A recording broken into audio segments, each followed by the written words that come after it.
¿Qué tal? ¿Cómo están? Mi nombre es Elena Gutiérrez. Hoy tengo una invitada muy especial.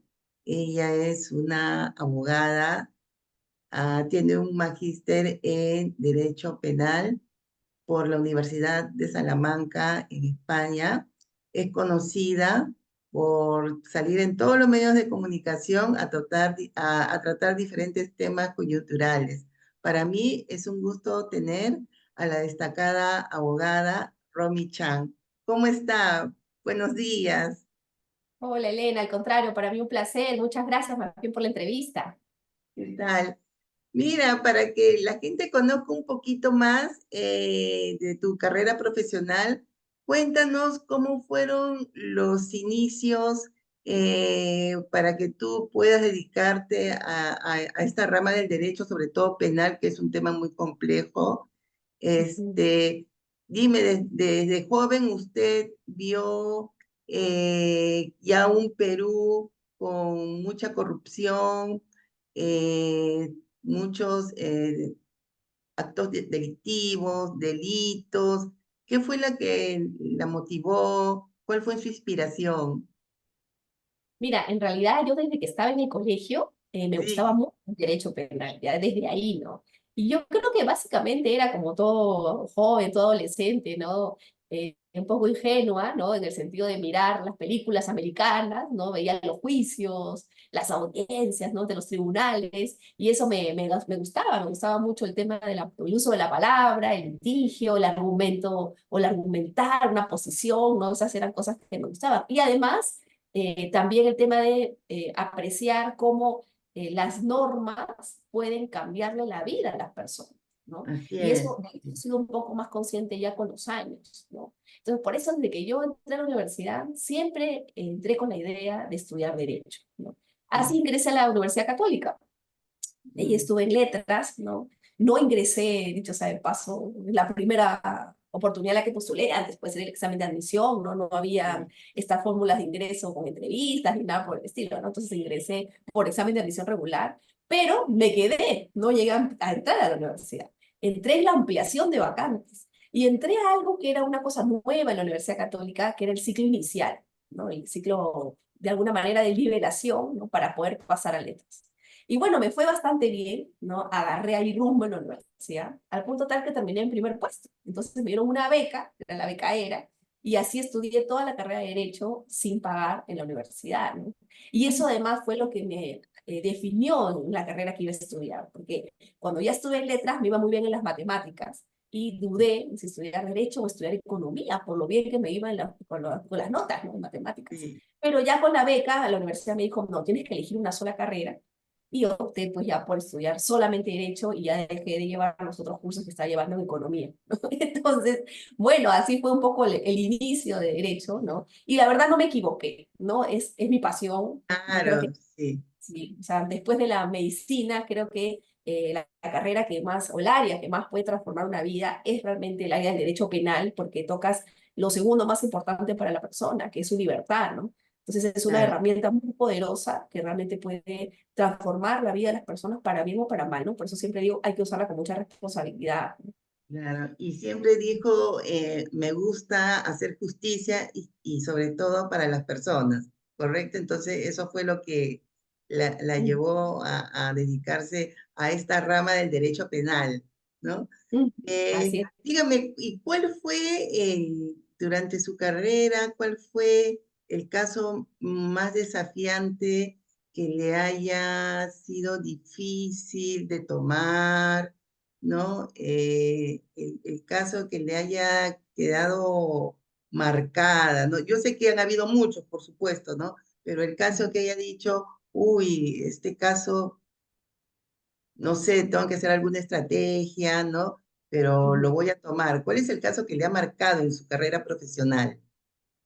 En verdad, yo creo que todos los casos son desafiantes, ¿no? Como siempre Sí, digo, no hay caso pequeño, ¿no? Un caso que puede parecer sencillo puede terminar complicándose. Pero sí, yo creo que el caso que más me ha impactado y también más me ha hecho pensar en cuál es el nivel del sistema de justicia, los operadores de justicia que tenemos en el Perú y si es que hay que hacer o no cambios. Es un caso que involucra normalmente niños, ¿no? En este caso era un caso que involucraba a una niña muy pequeña, de 1 año, ¿no? Que ella había sido de alguna manera adoptada por una señora muy pudiente, pero de manera irregular, ¿no? La señora no podía tener hijos. Incluso fue un caso que llegó hasta los medios, ¿no? La señora no podía tener hijos y ella pues estaba tratando de adoptar, pero lamentablemente el proceso de adopción en el Perú no es sencillo, ¿no? Y le hacían No, muchísimos trámites, incluso le habían llegado a pedir un monto de dinero irregular, o sea, coimas, básicamente, que ella no estaba dispuesta a pagar, ¿no? Y eso había frustrado su proceso. Entonces, en ese camino, ella era muy devota, iba a la iglesia, y una monja le dijo, ¿no? Que, oye, ¿por qué no? Tengo una niña, le dijo que su mamá la quiere abortar. Yo la estoy convenciendo para que tenga el niño, pero ella me dice que no tiene posibilidades para tener. Entonces yo lo que le he dicho es, oye, que te lo dé a ti, que tú lo vas a criar con amor. Y claro, ella encantada de la vida dijo, no, dile que yo la apoyo, que yo le pago todo lo que necesite hasta que ella dé a luz, que claro, o sea, ilusionada por la posibilidad de tener una bebé. Y así fue, ¿no? Finalmente la señora dio a luz, le entregó a la niña, un médico de la iglesia que se prestó a falsificar el documento para hacernos pasar como si fuera de ella, porque eso no era una adopción técnicamente, ¿no? La no. niña era la adopción de la casa, todo el mundo la quería, le habían hecho adelanto de legítima de todos sus bienes, porque además era una familia muy pudiente. Pero ¿qué pasó, no? Y es lo que a veces la vida nos depara, ¿no? Resulta que la niña no nació solo una, resulta que nacieron gemelas. Y por azar Ay, del destino, la mujer que le dio la niña resulta que estaba siendo víctima de trata y cuando el tratante pasó un día por el lugar, el distrito donde vivía la señora, y vio una niña muy parecida a la que él estaba buscando vender y que tenía en su casa, le dijo a la mamá natural, a la madre biológica, oye, ¿qué pasó? ¿Por qué viste una niña igual a esta? ¿No? Y ahí la mujer pues, le pega, parece, y termina confesando que ella había tenido una niña y que había querido salvar a una de las gemelas y se le había dado por eso a esta señora, ¿no? Y claro, empiezan a extorsionar a la señora, ¿no? Al punto tal que ella ya se ve un poco atrapada porque ella lo que le decía era, si tú quieres dame a la otra niña, pero yo no te voy a pagar dinero por tener a esta, porque los niños no son una mercancía, no se claro, venden, ¿no? exacto, sí. Y bueno, al final salió todo el tema a la luz. Ella fue denunciada, por supuesto, por el tema de falsificación de documentos, había un tema de Yo, trata, también decían que estaba involucrada. Y claro, en ese caso me contrató a mí para ver el tema penal. El esposo, la familia muy preocupada, me contrataron para apoyar a esta ingeniera, que además es una ingeniera, que tiene su empresa constructora y todo, ¿no? Para poder apoyarla para que no se quedara presa. Y ese objetivo lo logramos, pero yo sentí que ese caso no lo gané. Yo sentí que ese caso lo perdí, porque lamentablemente el juez de familia ordenó que la niña vaya, o sea, de vuelta a la madre biológica, bueno, primero a un lugar del Estado, un lugar, sí, una entidad del Estado, ¿no? Y luego a la madre biológica, donde claramente la niña no iba a estar bien y había sido desarraigada de una manera de la mamá, ¿no? Entonces, la exacto. verdad, me dio mucho dolor. Y claro, ahora recuerdo y recuerdo con más tristeza ese caso porque encima Dios me mandó gemelos. Entonces yo tengo gemelos también. Entonces, claro, es una situación súper dura, ¿no? Y ahí dije, caramba, a veces no es suficiente que haya abogados, litigantes que puedan buscar transformar vidas. También es necesario que los operadores de justicia estén preparados para poder hacerlo, ¿no? Y es Sí. uno de los peros que siempre, o de los males que creo que tenemos en nuestro país, ¿no? Es que tenemos muchos abogados, pero lamentablemente no todos bien preparados. Y normalmente quienes accedan al sistema de administración pública no están necesariamente bien preparados, ¿no? Estos casos de los niños es bien complejo, ¿no? Y muy delicado, ¿no? Sí, Sí, bueno, sí. sí. Y dime, dígame, Romy, cuando usted toma un caso, ¿en qué se enfoca? Cuando toma un caso difícil, ¿en qué se enfoca? ¿Tiene alguna estrategia? Sí, o sea, todo caso necesita siempre de una estrategia, ¿no? Pero ¿Ya? nosotros en el estudio aplicamos un dicho, ¿no? Que es que si bien toda persona tiene derecho a ser defendida, también todos y todas las abogadas tenemos derecho a elegir qué causas queremos llevar, ¿no? Y por eso decía que el derecho es una herramienta que debe ser utilizada para el bien, ¿no? Por eso es que cuando nosotros asumimos un caso, primero lo evaluamos, no defendemos cualquier caso, ¿no? Claro, Y obvio, evaluamos exacto. para ver, claro, si va en el marco de nuestros valores, si realmente lo que se está haciendo es algo que es lo que corresponde hacer. Jamás, por ejemplo, aceptaría denunciar a alguien por violación sexual cuando sé que no ha habido violación sexual, ¿no? Porque eso Exacto. sería destruirle la vida a una persona, ¿no? Entonces, eso no lo hacemos, ¿no? Ahora, no significa, muchas veces me preguntan, ¿no? Ah, pero entonces tú solamente quieres llevar los casos en los que claramente vas a ganar. Digo, no, porque muchas veces son casos que son complejos, ¿no? Que no necesariamente vas a ganar. Y ojo, no necesariamente tú vas a llevar un caso en el que la persona siempre sea inocente. También he tenido casos de personas que han delinquido, que han venido al estudio y nos han confesado, nos han dicho, sí, mira, metí la pata, esto no lo debía hacer, me quedé con dinero que no me correspondía. Y acá está el dinero, y estoy dispuesto a devolverlo, pero por favor que me den una pena que sea justa.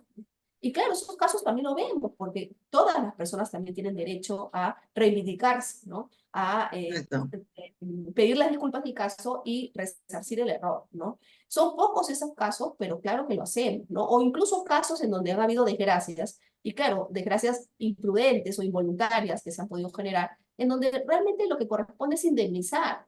Y también se ha hecho, ¿no? Y por supuesto se vela porque las indemnizaciones sean las que corresponden, porque haya pues una aplicación del derecho en la línea de lo correcto, ¿no? En la línea de lo que se espera razonable y en la línea de lo que te permita dormir en las noches sin ningún problema todos los días. Así es, Yo así creo que es. es el principal valor, ¿no? Que un abogado debe tener. Exacto. ¿Y qué caso, a quién no defendería? ¿Defendería a un narco? No, jamás. He tenido Jamás. casos, no, jamás, porque, a ver, yo creo que el narcotráfico es lo peor que le puedes hacer a la Ah, sociedad. No solamente destruyes a la sociedad en su conjunto, destruyes vidas individualizadas, a personas, generas trata de personas. Hay muchos temas nefastos vinculados tanto al narcotráfico como a la minería ilegal, que son dos exacto, temas sí. que Muy están muy, a veces delicados. sí. He tenido casos donde han habido personas que se han acercado al estudio, a veces utilizando los contactos o amistades común que podemos tener para pedir citas, ¿no? Para explicar sus casos, ¿no? Y que han Exacto. sido bastante persistentes en el tema de, no, mira, yo pago lo que me pidas, pero quiero que me vendan, ¿no? Y eso no tiene un precio, ¿no? O sea, la tranquilidad personal, el Claro, dormir, entonces no tiene un precio. Entonces esos casos no los vemos, jamás los defenderíamos. Y tampoco defendería jamás a una persona que haya violado, ¿no? Y que además sepa que haya violado y le haya destruido la vida de las personas. O sea, eso es inadmisible, ¿no? O sea, para mí, claro, ¿no? Nada más que también soy mujer, ¿no? Y así muchas otras cosas, ¿no? Donde hay injusticias, esas cosas yo no las defiendo. claro, Y a veces vienen al estudio, ¿no? Como todos parten de la línea de que todos tienen derecho a ser defendidos, ¿no? claro. Pero de todas maneras, muy cortésmente, nosotros preferimos no ver esos casos porque si no creemos en el cliente, no lo podemos defender con convicción, no lo podemos defender con pasión. Y tampoco podemos dormir la noche tranquilos. Entonces, la verdad, yo prefiero pasar por esos casos. O Sí, sea, no veamos. porque después al abogado o a la abogada lo cuestiona, ¿no? Y no va a tener esa tranquilidad. Es- Exacto, ¿no? Y sobre todo porque uno se siente malo, porque dices, oye, ¿qué estoy haciendo? No estoy ayudando, estoy claro, utilizando conocimiento para ayudar a alguien que no se lo merece, habiendo tantas otras personas que más bien sí se lo merecen.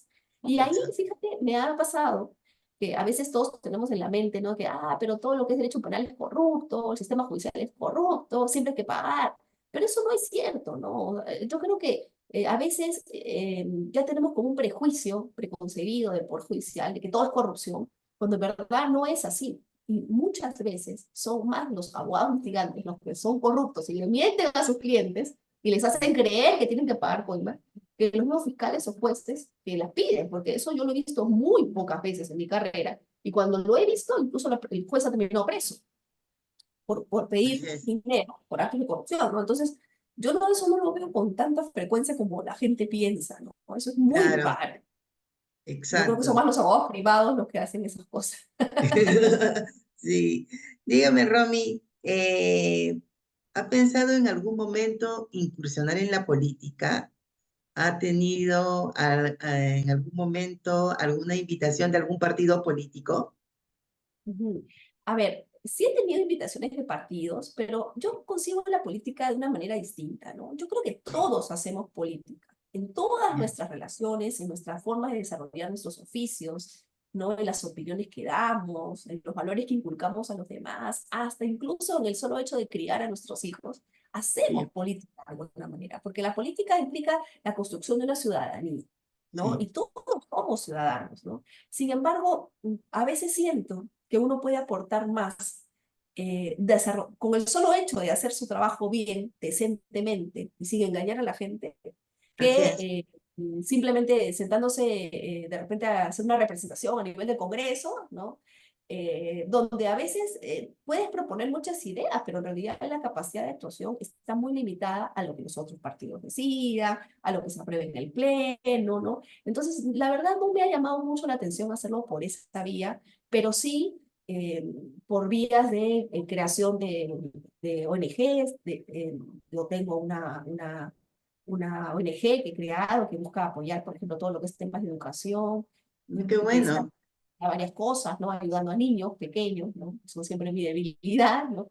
Y así, entonces yo creo que esas son formas de hacer política y son más constructivas que de repente simplemente, o son otra forma, ¿no? De hacer política que tal vez también sea muy Ya, constructiva y distinta a la que todos estamos acostumbrados. exacto, sí. A ver, cuéntanos de esa ONG. No lo sabíamos. Recién, Sí, es que en recién, realidad, oh, sí, es que en recién la, realidad nunca lo he comentado, ¿no? Porque bueno, yo es creo que primicia entonces. sí, primicia, pero se llama cadena educativa y tiene por Pero qué objeto. bueno. Sí, sí, bueno, es una ONG que ahora último estuvo más activa y por eso es que ya muchas personas me han empezado a preguntar, pero en realidad es una ONG que busca, o sea, su objeto es hacer que las personas en cualquier ámbito de la educación se capaciten de manera adecuada, lo puedan hacer bien, ¿no? Y a veces el Estado no pues es suficiente para conseguir Exacto, ello. Y las universidades privadas muchas veces, algunas son muy buenas, pero no todos tienen acceso a estas exacto. universidades. A mí la idea me surgió porque me dolió mucho que la católica, cuando yo estudié en su momento, era una universidad privada, pero dentro de todo era pagable para una clase media. Hoy en día, la verdad, a mí me ha sorprendido mucho y me ha dolido, ¿no? Que mi universidad sea más cara que muchas otras, o sea, particulares que en su momento, cuando yo estudié, estaban por debajo, o por encima, perdón, de lo que la universidad cobraba, ¿no? Entonces, si la universidad hubiera costado en su momento, cuando a mí me tocó estudiar, lo que hoy cuesta, yo no hubiera podido estudiar en la católica, ¿no? Y por eso es que dije, oye, no, o sea, hay que hacer algo para buscar ayudar a la gente, para que la gente buena, la gente, los jóvenes, ¿no? Que tienen Sí, perspectiva, que pueden tenemos aportar, muchos valores, pues sí. Y al Perú le hace falta eso, sobre todo la educación, ¿no? Creo que ese es el punto de partida para que podamos tener un país próspero. Sin educación no podemos hacer absolutamente nada.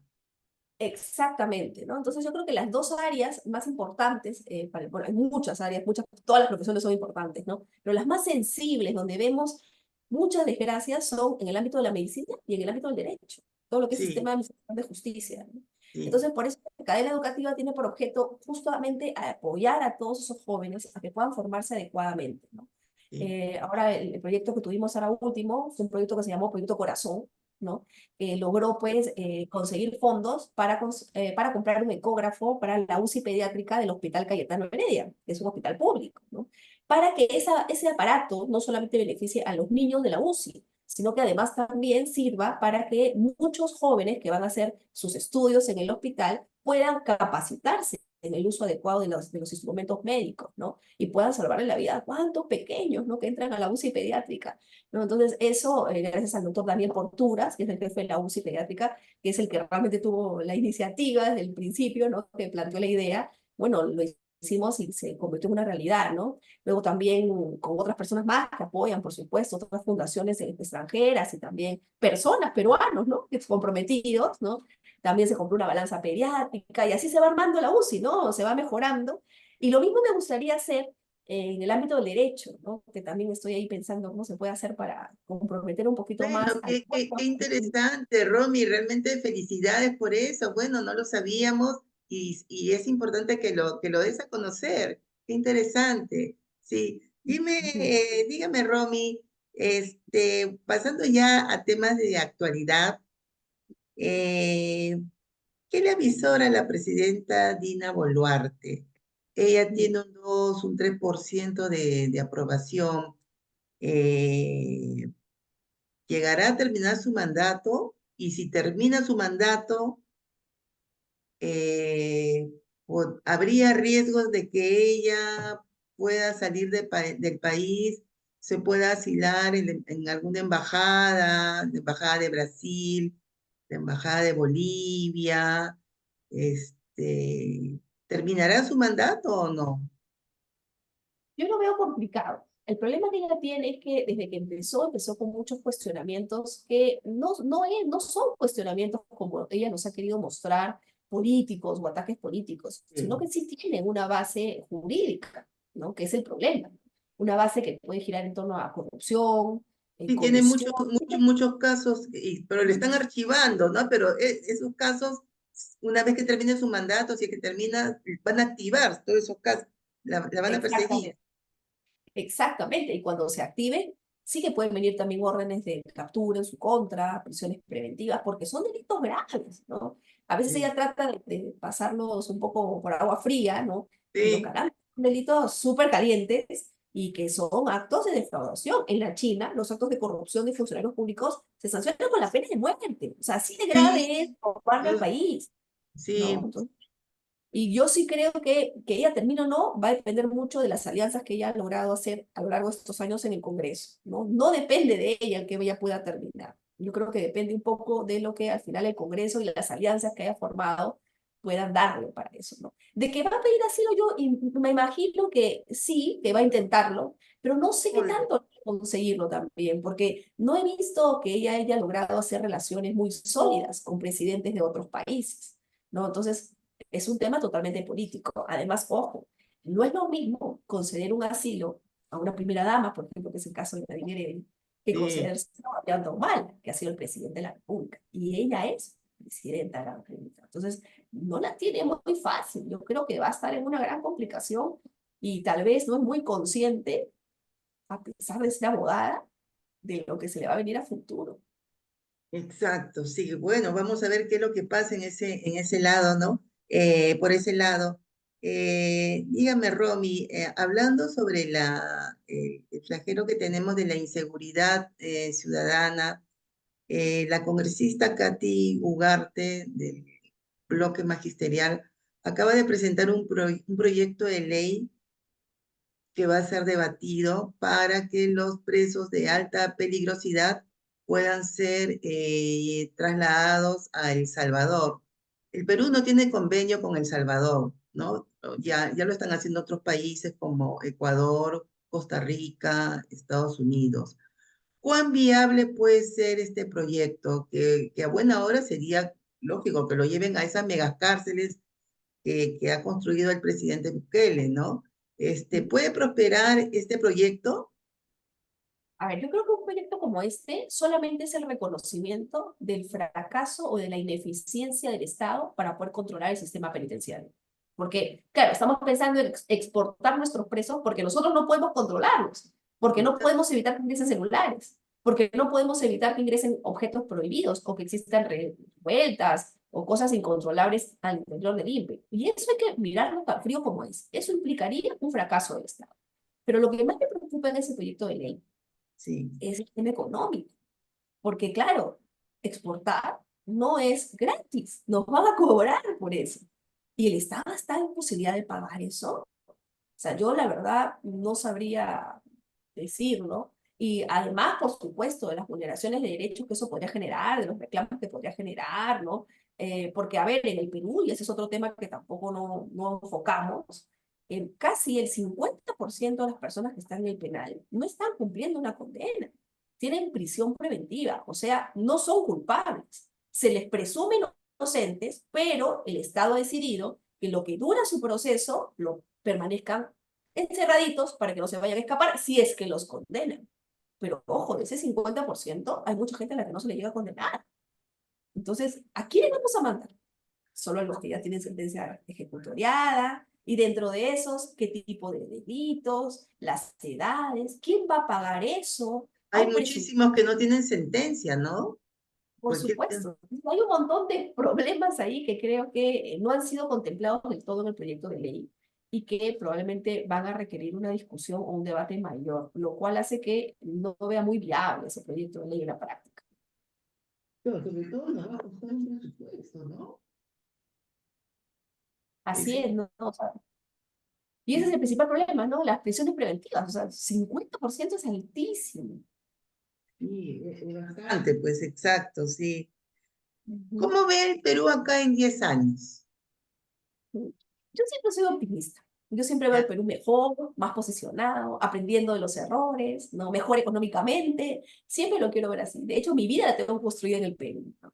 Y a mí me gustaría que mis hijos también, ¿no? Que sé que muchas personas me dicen, no, mejor que vayan fuera, ¿no? Pero a ver, cómo se vive en el Perú, cómo se está en el Perú, cómo es la gente peruana, cómo se come en el Perú, no hay otro lugar del mundo, ¿no? No hay. Entonces, yo creo que con todo, con nuestro desorden, con nuestra delincuencia, con nuestra corrupción en la política, con todo, somos un recontra, un super país. Y eso es algo que no Sí, debemos perder. sí, exacto. Entonces, yo lo veo siempre grande. Claro. Con que tengamos siempre gobiernos democráticos y respeten las libertades y la propiedad privada, yo creo que vamos a estar bien. Con problemas como hay en todos los países del mundo, por supuesto, no podemos ser el país de la maravilla, pero esperemos que nos vaya bien. Rami, otra pregunta que quería preguntarle ya para terminar. ¿En el Perú se puede aplicar la pena de muerte? No es posible jurídicamente, ¿no? A ver, yo pienso que esa pregunta se responde desde dos aristas. La primera es la jurídica. Ya, Claramente no, actualmente, porque tendríamos que denunciar el Tratado de Derechos Humanos, salirnos de él, ¿no? Hacer cambios en la normativa interna, porque actualmente eso no es posible. Pero luego viene la otra arista, que es la arista ya de la práctica, de la ejecución. Y por sí, ahí también lo veo muy complicado, porque la pena de muerte supone que un juez esté en la capacidad de decidir y querer decidir sobre la vida de una persona. Y eso es algo que nunca nadie le ha preguntado a un juez. ¿Los jueces en el Perú van a imponer pena de muerte? Porque ese es un problema que tienen también en otros países. Existe pena de muerte, pero muchos jueces dicen, perdón, pero yo considero por un tema de objeción de conciencia que solo Dios decide sobre la vida. Yo no voy a mandar la pena de muerte a nadie. sí, pues ahí va. ¿Y ahí cómo vamos a Relacionamiento con hacerlo? esto, exacto.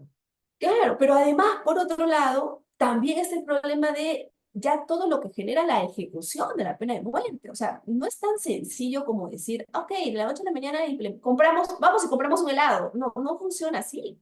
No, hay que trabajar en todos los aspectos. Entonces, acá no solamente hay una imposibilidad jurídica, también hay una imposibilidad práctica que también tendríamos que superar y que yo veo muy difícil de aplicar en el Perú. Además que tengamos en cuenta otra cosa. Las penas en el Perú están totalmente desproporcionadas. Nuestro Código Penal se ha ido modificando, pero sin un orden. Entonces, actualmente en el Perú, por ejemplo, una vida vale menos que una billetera, porque la pena Ah, por el delito de robo oh, agravado puede llevarte a 35 años de cárcel, pero la pena por un homicidio máximo a 20 años. Entonces, ¿qué estamos promoviendo con eso, no? Entonces, a ver, la violencia o la violencia y las sanciones no necesariamente genera soluciones. Lo primero que hay que hacer es hacer una proporcionalidad en todas las penas que tenemos en nuestro Código Penal, unificar todo en un solo documento, ¿no? Pero lo segundo, mejorar el sistema de justicia. Si no, ¿qué vamos a tener? Aplicaciones de la pena de muerte injustas, que también se podrían sí, dar. Cuando una persona está muerta, ya no hay forma de recuperarlo, ¿no? Entonces, ¿cómo vamos a hacer en esos casos? ¿Indemnizamos? O exacto. sea, complicadísimo. ¿Sí? Exacto, sí. Bueno, ahora que muchos candidatos también están proponiendo la pena de muerte, pero lo dicen abiertamente, no estudian bien el caso como es. Este, Romy, dígame, ¿en algún momento pensó ser juez, llegar a ser juez o fiscal? Al inicio sí, "Ay, qué bonito es ser juez, ser fiscal, ¿no? Pero la verdad, también soy consciente, Elena, que en el Perú Sí. el sistema de acceso a la carrera pública no está bien implementado, ¿no?